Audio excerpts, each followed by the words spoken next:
സത്യത്തിൽ പാകിസ്ഥാനിൽ നടക്കുന്ന അമേരിക്ക ഇറാൻ ചർച്ച ഉറ്റുനോക്കിക്കൊണ്ടിരിക്കുകയല്ലേ എല്ലാവരും. ഈ ചർച്ച നടക്കുമോ നടക്കില്ല എന്നുള്ള ഒരു വലിയ സംശയത്തിലാണ് ഇപ്പോഴും ആളുകൾ.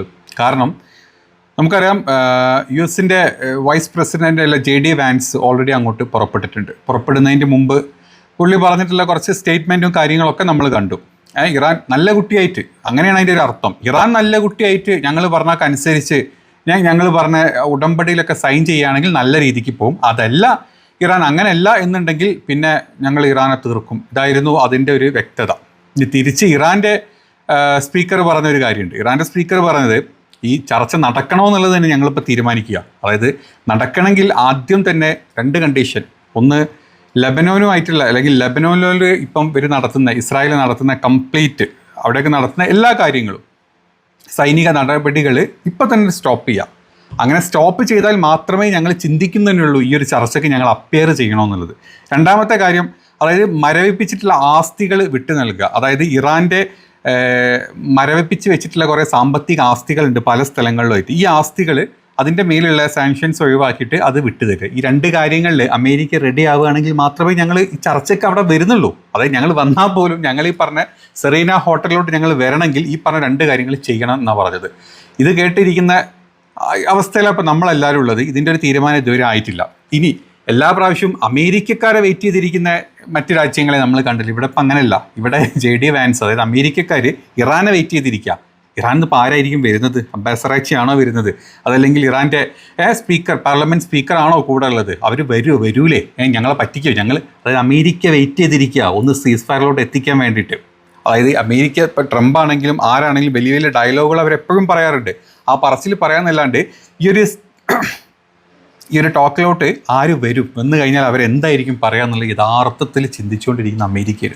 അപ്പോൾ നമുക്ക് ഈ നടക്കാൻ പോകുന്ന ഈ സ്ഥലത്തെ പറ്റി ഒന്ന് സംസാരിക്കാം.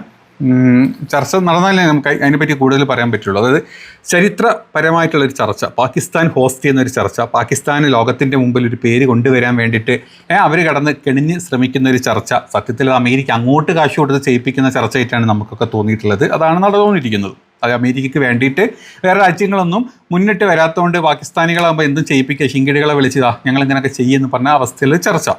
ഈ ചർച്ച ഇസ്ലാമാബാദിലെ ഈ ഒരു സെറീന എന്ന് പറഞ്ഞിട്ടുള്ളൊരു ഹോട്ടൽ, സെറീന എന്ന് പറഞ്ഞിട്ട് ഒരു ഇൻ്റർനാഷണൽ ഹോട്ടലിൽ വെച്ചിട്ടാണ് നടക്കുന്നത്. ചർച്ചയുടെ പശ്ചാത്തലത്തിൽ ഇസ്ലാമാബാദിൽ റെഡ് സോൺ ആക്കിയിട്ടാണ് ഇസ്ലാമാബാദിനെ ഇപ്പോൾ പ്രഖ്യാപിച്ചിട്ടുള്ളത്.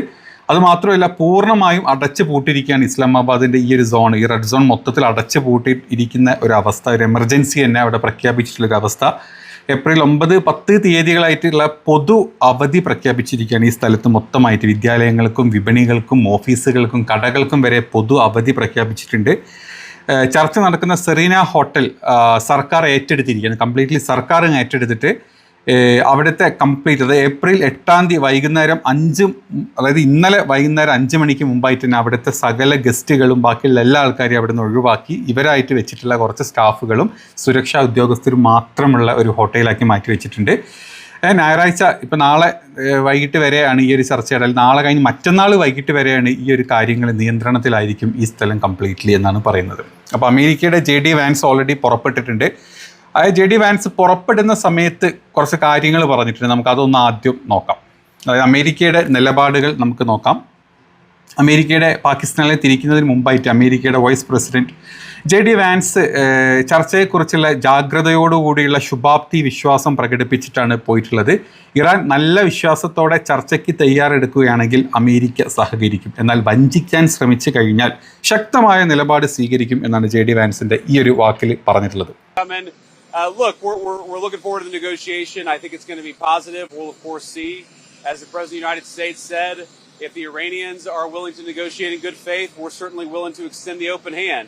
If they're going to try to play us, then they're going to find that the negotiating team is not that receptive. So we're going to try to have a positive negotiation. The President has gave us some pretty clear guidelines, and we're going to see. So I hope you guys have a safe flight. We'll certainly take some questions later on.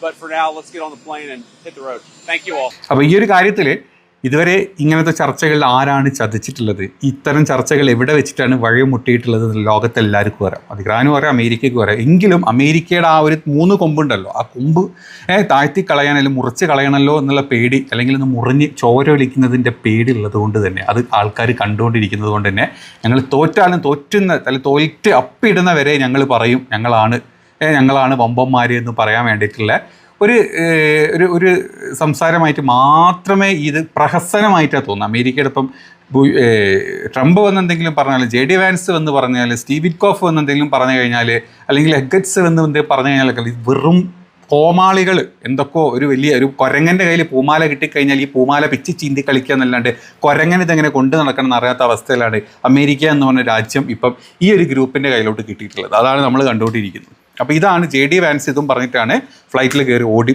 രക്ഷപ്പെട്ടിട്ടുള്ളത്. ഇനി ഇതേ സ്ഥാനത്ത് ഇറാൻ്റെ പ്രസ്താവന വളരെ ക്ലിയറാണ്. ഇറാൻ്റെ parliamentary speaker Mohammad Bagher ഗാലിബാഫിൻ്റെ പ്രസ്താവന ഇങ്ങനെയായിരുന്നു: ഇരു വിഭാഗങ്ങളും സമ്മതിച്ചു എന്ന് പറയപ്പെടുന്ന 2 കാര്യങ്ങളുണ്ട്. ഈ 2 കാര്യങ്ങൾ നടപ്പിലാക്കാതെ ചർച്ചയ്ക്ക് മുന്നോട്ട് പോകാൻ തന്നെ ഞങ്ങൾക്ക് താല്പര്യമില്ല. അതായത് ഒന്ന്, ലെബനനിലെ വെടിനിർത്തൽ സീസ് ഫയർ, ഹിസ്ബുള്ളക്ക് നേരെയുള്ള ഇസ്രായേലിൻ്റെ ആക്രമണങ്ങൾ അവസാനിപ്പിക്കുകയും ലെബനിൽ സമാധാനം പുനഃസ്ഥാപിക്കുകയും ചെയ്യുക എന്നത് ചർച്ച തുടങ്ങുന്നതിനുള്ള പ്രാഥമിക വ്യവസ്ഥകളിൽ ഒന്നായിട്ടാണ് ഇറാൻ കണക്കാക്കപ്പെടുന്നതെന്ന് പറഞ്ഞത്. രണ്ടാമത്തത്, ഇറാൻ്റെ മരവിപ്പിച്ചിട്ടുള്ള ആസ്തികൾ വിട്ടുകൊടുക്കുക, റിലീസ് ചെയ്യുക. അതായത് വിവിധ രാജ്യങ്ങളിൽ ഇറാൻ്റെ തടഞ്ഞു വെച്ചിട്ടുള്ള സാമ്പത്തിക ആസ്തികൾ, അസറ്റ്സ് ചർച്ച പുനരാരംഭിക്കുന്നതിന് മുമ്പ് തന്നെ വിട്ടുതരണം. ഇതാണ് പ്രാഥമികമായിട്ട് ഞങ്ങൾ മുന്നോട്ട് വെക്കുന്ന കാര്യം. ഈ 2 കാര്യങ്ങൾ അല്ലെങ്കിൽ നിങ്ങൾ കേൾക്കുകയാണ് അല്ലെങ്കിൽ നടക്കുകയാണ് എന്നുണ്ടെങ്കിൽ ചർച്ചയ്ക്ക് ഞങ്ങൾ വന്നിരിക്കും. അതല്ലെങ്കിൽ ആ ഹോട്ടലിലെ റൂമിൽ ഞങ്ങൾ വന്നിരുന്ന് സുഖമായിട്ട് കാറ്റും കൊണ്ടിരുന്ന് ഞങ്ങൾ തിരിച്ചു പോരും. യുദ്ധമെങ്കിൽ യുദ്ധം ഞങ്ങളെ നോക്കിക്കോളാം. ഇതാണ് ചുരുക്കത്തിൽ സിമ്പിളായിട്ട് ഇറാൻ്റെ സൈഡിൽ നിന്നുള്ള സംസാരം. ഇനി ഇത് മാത്രമല്ല, ഈ ചർച്ച പോലും നമ്മൾ കഴിഞ്ഞ വീഡിയോയിൽ ചർച്ച പോലും ഒരു ചതിയിലോട്ട് പോകുന്ന അവസ്ഥയാണ്. അല്ലെങ്കിൽ ഈ ചതിച്ച് സമയം കൊണ്ട് വീണ്ടും ഗൾഫ് കൺട്രീസിനെയും അമേരിക്കൻ ബേസുകളെയും ഇസ്രായേലിൻ്റെയൊക്കെ തീർന്നു പോയിട്ടുള്ള അവനായിലോട്ട് അമ്പ് നിറയ്ക്കാനുള്ളൊരു പരിപാടി മാത്രമായിട്ട് നമ്മൾ കാണുന്നുള്ളൂ. ആ പേരിൽ ഈ സമയം കൊണ്ട് തന്നെ ഇപ്പം ട്രംപിൻ്റെ അടുത്ത് നോക്കിക്കഴിഞ്ഞാൽ ഈ സമയം കൊണ്ട് തന്നെ ട്രംപ് സകല നാറ്റോ രാജ്യങ്ങളുടെയും കാല് പിടിച്ച് നക്കിക്കൊണ്ടിരിക്കുക. നിങ്ങളും കൂടെ വാ, ഞങ്ങളെ കൊണ്ട് ഒറ്റയ്ക്ക് കൂട്ടിയാൽ കൂടുതൽ, നിങ്ങളെല്ലാവരും കൂടെ വന്നിട്ട് യുദ്ധം ചെയ്തിട്ട് നമുക്ക് സ്ട്രേറ്റ് ഓഫ് ഹോർമോസ് തുറന്നു കൊടുക്കണം, അതുപോലെ തന്നെ എല്ലാ കാര്യങ്ങളും ചെയ്യാമെന്ന് പറഞ്ഞിട്ട് ഈ സമയത്തും അവിടെ ബെഗ് ചെയ്തുകൊണ്ടിരിക്കുകയാണ്. അതിൻ്റെ ചില സൂചനകളൊക്കെ പുറത്തോട്ട് വന്നിട്ടുണ്ട്. പല രാജ്യങ്ങളും അതിലോട്ട് അടുക്കും എന്നുള്ള തരത്തിലുള്ള സൂചനകളൊക്കെ പുറത്തോട്ട് വരുന്നുണ്ട്. കാരണം ഇതൊക്കെ നടക്കുമ്പോഴും സ്ട്രേറ്റ് ഓഫ് ഹോർമോസിൻ്റെ അവസ്ഥ എന്ന് പറഞ്ഞാൽ അവിടുത്തെ ഏറ്റവും ലൈവായിട്ട് വന്നിട്ടുള്ളൊരു വീഡിയോ ആണ് ഞാൻ സൈഡിൽ വെക്കുന്നത്. ഇപ്പം ഏറ്റവും ലേറ്റസ്റ്റ് ആയിട്ട് വന്നിട്ടുള്ള ഇന്ന് വൈകിട്ട് വന്നിട്ടുള്ളൊരിതാണ്. ഇത് കംപ്ലീറ്റ്ലി അവിടെ ഇപ്പോഴും ബ്ലോക്കായി കിടക്കും. ആകെ 2 ദിവസം കൊണ്ട് 3-4 കപ്പലുകൾ അതിലൂടെ പോയത്. അതും ഇറാൻ ഓൾറെഡി ഇപ്പോൾ പറഞ്ഞ പോലെ റഷ്യക്ക് കപ്പൽ കൊണ്ടുപോകാം, അല്ലെങ്കിൽ ചൈനക്ക് കപ്പൽ കൊണ്ടുപോകാം, ബംഗ്ലാദേശിന് കൊണ്ടുപോകാം. ഒക്കെ പറഞ്ഞു. ഇന്ത്യക്ക് പോലും അന്ന് പോയ 2 കപ്പൽ പോയിട്ട് എന്നല്ലാണ്ട് പിന്നെ ഒരുപാട് കപ്പലുകളൊന്നും ഇന്ത്യയുടെ പോലും പോകുന്നില്ല. ഇന്ത്യയിൽ ഊർജ്ജ പ്രതിസന്ധി രൂക്ഷമായിട്ട് നിൽക്കുക. ജയശങ്കർ ഇന്നലെ തന്നെ ദുബായിലോട്ട് പോയിട്ടുണ്ട്, ഖത്തറിലെ ആൾക്കാരെ കൊണ്ട് സംസാരിക്കാൻ പോയിട്ടുണ്ട്. ഇവിടെ നമുക്ക് ഗ്യാസ് കിട്ടാനില്ലാത്ത അവസ്ഥയാണ്, ഇവരോടൊക്കെ സംസാരിച്ച് കൂടുതൽ പ്രൊഡക്ഷൻ ഞങ്ങൾക്ക് തരണം, ഞങ്ങൾക്ക് അത് അവിടെ മൊത്തത്തിൽ ബ്ലോക്കായി കിടക്കുകയാണ്. അത് പറയാൻ വേണ്ടിയിട്ട് പോയ അവസ്ഥയാണ് ഇപ്പോൾ. അപ്പോൾ ഇതാണ് അവിടുത്തെ അവസ്ഥ. ഈ സ്ഥലത്തുള്ള കപ്പലുകളൊക്കെ അവിടെ അതുപോലെ ഈ പറഞ്ഞ സ്ഥലത്ത് അങ്ങനെ സ്റ്റോപ്പ് ചെയ്തിട്ട് നിർത്തിയിട്ടിരിക്കാം. അവിടെ നിന്ന് പോകാൻ പോലും പറ്റാത്ത അവസ്ഥയിൽ ഇവിടെ ഇങ്ങനെ കുടുങ്ങി കിടക്കുക, കംപ്ലീറ്റ് തല വെച്ചിരിക്കുന്നൊരവസ്ഥയിൽ നിൽക്കുന്ന അവസ്ഥ. അപ്പം ഇതൊക്കെ അവിടെ നടക്കുന്നുണ്ട്. ഈ സമയത്ത് ചർച്ച ഏത് രീതിയിൽ പോകുന്നുള്ളത് നമ്മൾ കണ്ടു തന്നെ അറിയേണ്ടി വരും. കാരണം അതായത് ഇറാൻ അവിടെ വന്നു കഴിഞ്ഞാൽ തന്നെ ഇക്കാരണ കാര്യങ്ങൾ ചെയ്താൽ ഇറാൻ ചർച്ചയ്ക്ക് പോലും അപ്പിയർ ആവുമെന്നാണ് പറഞ്ഞിട്ടുള്ളത്. ഇനി അതിൻ്റെ കൂട്ടത്തിൽ ഒന്ന് പറയാനുള്ളത്, ഇന്ന് ഡൊണാൾഡ് ട്രംപിൻ്റെ ഒരു പോസ്റ്റ് വന്നിട്ടുണ്ട്. വളരെ പുള്ളിയുടെ പോസ്റ്റുകളെന്നൊക്കെ പറഞ്ഞു കഴിഞ്ഞാൽ ബോധക്കേടും വിവരക്കേടും മന്ദക്കേടും ഒക്കെ പറയുന്ന പോസ്റ്റുകളാണ് ഇപ്പോൾ ഉണ്ടാവുള്ളത്. അപ്പോൾ ഈ ഒരു പോസ്റ്റ് നോക്കിക്കണ്ടാൽ നമുക്ക് മനസ്സിലാവും. The most powerful reset in world എന്നാണ് പറഞ്ഞിട്ടുള്ളത്. അതായത് ലോകത്തിലെ ഏറ്റവും ശക്തമായിട്ടുള്ള റീസെറ്റ്. ഇതിൻ്റെ അർത്ഥം എന്താണോ, ഇതെന്താണോ ഉദ്ദേശിച്ചതെന്ന് ആർക്കും അറിയാം. ഏറ്റവും ലേറ്റസ്റ്റ് ആയിട്ട് വന്നിട്ടുള്ള പോസ്റ്റാണ്. The most powerful reset in the world. അതായത് നമ്മൾ ഫോൺ റീസെറ്റ് ചെയ്യാന്നൊക്കെ പറഞ്ഞാൽ എന്തോ ഒരു വലിയ ലോകത്തിനെ തന്നെ റീസെറ്റ് ചെയ്യുന്ന, ലോകത്തിലെ തന്നെ ഏറ്റവും വലിയൊരു റീസെറ്റാണ് ഇതെന്നാണ് പറഞ്ഞത്. ഒരു ഓപ്പണിംഗ് എന്നുള്ള രീതിയിലാണ്. അപ്പോൾ പല ആളുകളും ഇതെന്താ ഈ ദുരൂഹമായിട്ടുള്ള കാര്യം എന്താണെന്ന് പല രീതിയിൽ വ്യാഖ്യാനിക്കുന്നു. ചില ആളുകൾ ആഗോള സാമ്പത്തികത്തിൻ്റെ മാറ്റമാണ്. അതായത് ഹോർമോസ് കടലിടുക്കിലെ പ്രതിസന്ധി മൂലം ഇപ്പോൾ എണ്ണ വ്യാപാരത്തിലുള്ള അല്ലെങ്കിൽ മറ്റ് പ്രകൃതിവാതക വ്യാപാരത്തിലുള്ള മുടങ്ങിക്കിടക്കുന്ന ഒരു സാഹചര്യം ഉള്ളതുകൊണ്ട് തന്നെ ലോക സമ്പദ് വ്യവസ്ഥയിലോ വ്യാപാര കരാറുകളിലോ വരാനിരിക്കുന്ന ഒരു വലിയ മാറ്റമായിരിക്കാം ഈ റീസെറ്റ് എന്ന് ഉദ്ദേശിച്ചത് എന്നാണ് ഒരു കൂട്ടം ആളുകൾ പറയുന്നത്. മറ്റൊരു കൂട്ടം ആളുകൾ പറയുന്നത് പുതിയ നിയന്ത്രണ നീക്കം, അതായത് പഴയ നിയമങ്ങൾ പൂർണ്ണമായിട്ട് ഉപേക്ഷിച്ച് മിഡിൽ ഈസ്റ്റിലെ സംഘർഷങ്ങൾ അവസാനിപ്പിക്കാൻ അമേരിക്ക കൊണ്ടുവരുന്ന തികച്ചും വ്യത്യസ്തമായിട്ടുള്ള ഒരു സമാധാന പദ്ധതിയോ അതല്ലെങ്കിൽ ഇറാനോടുള്ള കടുത്ത നിലപാടിനെ സൂചിപ്പിക്കുന്ന ഒന്നാണെന്ന് പറയുന്നത്. അതായത് ഇറാൻ എന്ന് പറഞ്ഞ രാജ്യത്തിനെ ഇല്ലാണ്ടാക്കിയിട്ട് യുദ്ധം തുടർന്നിട്ട് ഇല്ലാണ്ടാക്കിയിട്ട് ഇറാൻ തന്നെ മയച്ച് കളയുന്ന റീസെറ്റ്. എന്നിട്ട് അതേ സ്ഥാനത്ത് തന്നെ അമേരിക്ക ഈ മിഡിൽ ഈസ്റ്റേൺ രാജ്യങ്ങളോടും ഇത്തരത്തിലുള്ള രാജ്യങ്ങളോടും ഉള്ള സമീപനത്തിൽ ചില മാറ്റങ്ങളൊക്കെ വരുത്തി അവരെ നമ്മുടെ കൂടെ നിർത്തി അല്ലെങ്കിൽ ഇസ്രായേലിനോടുള്ള ചില സമീപനങ്ങളൊക്കെ മാറ്റം വരുത്താനുള്ള മറ്റൊരു ചിന്തയായിരിക്കും എന്നാണ് ചില ആളുകൾ പറയുന്നത്. ഇനി മറ്റു ചില ആളുകൾ പറയുന്നത് സൈനികമായിട്ടുള്ള നീക്കം, അതായത് ഇറാനിലിപ്പോൾ ഇന്നലെയും രാവിലെയൊക്കെ നിഗൂഢമായിട്ടുള്ള പൊട്ടിത്തെറിയുടെ സൗണ്ടുകളൊക്കെ കേട്ടിട്ടുണ്ടല്ലോ. അങ്ങനെ വാർത്ത വന്നു. ഞാനത് ഒരുപാട് ആധികാരികത ഇല്ലാത്തതുകൊണ്ടാണ് ഞാനത് ചെയ്യാഞ്ഞത്. വാർത്ത വന്നിട്ടുണ്ട്. അപ്പം ഇതൊക്കെ ഈ നിലവിലുള്ള ഇത്തരം കാര്യങ്ങളൊക്കെ നടക്കുന്നതിൻ്റെ പശ്ചാത്തലത്തിൽ മേഖലയിലെ അധികാര സമവാക്യങ്ങൾ മാറ്റാൻ ഇറാനെ കംപ്ലീറ്റ്ലി ഇറാൻ്റെ റെജീമിന് ഇപ്പോഴുള്ള ആളുകളെ IRGCനെ തന്നെ ഉന്മൂലനം ചെയ്തിട്ട് അതിനെ ഏറ്റെടുത്ത് അമേരിക്കയുടെ കാര്യത്തിലോട്ട് ഏറ്റെടുത്ത് മറ്റൊരു രീതിയിലോട്ട് ഉള്ള ഒരു സൈനിക ഇടപെടലിനെ സൂചിപ്പിക്കുന്നു എന്നാണ് മറ്റു ചില ആളുകൾ പറയുന്നത്.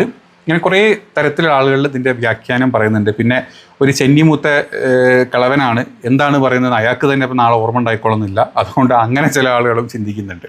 അപ്പോൾ ഇതാണ് ഏറ്റവും ലേറ്റസ്റ്റ് ആയിട്ട് ഇപ്പം ഈ ഒരു ചർച്ചയുടെ ഭാഗമായിട്ട് ഇതിൻ്റെ പിന്നാമ്പുറ കാഴ്ചകളിൽ നടന്നുകൊണ്ടിരിക്കുന്ന കാര്യങ്ങൾ. പല രാജ്യങ്ങൾ അവരുടേതായിട്ടുള്ള പല തീരുമാനങ്ങളും പല ചിന്തകളും ഇതിനെപ്പറ്റി സംസാരിച്ചുകൊണ്ടിരിക്കുന്നുണ്ട്. സത്യത്തിൽ അമേരിക്കക്കാർ വെയിറ്റ് ചെയ്യാണ് ഇറാൻ ആര് വരും, അവരെന്ത് പറയും, അവരോട് ഞങ്ങൾ എന്ത് പറയും, ഇത് എവിടെ കൊണ്ട് എത്തിക്കണം എന്ന് അവർ തന്നെ സ്വയം ചിന്തിച്ചിരിക്കുന്ന ഒരവസ്ഥ. ഇതാണ് ഇപ്പോൾ ചർച്ചയുടെ ഏറ്റവും ലേറ്റസ്റ്റ് ആയിട്ടുള്ള അപ്ഡേറ്റ്. ഇനി കൂടുതൽ അപ്ഡേറ്റ് ഉണ്ടാകുമ്പോൾ നമ്മൾ അത് അടുത്ത വീഡിയോയിൽ ചെയ്യുന്നതായിരിക്കും. മാക്സിമം സപ്പോർട്ട് ചെയ്യുക. അടുത്ത വീഡിയോയിൽ കാണാം.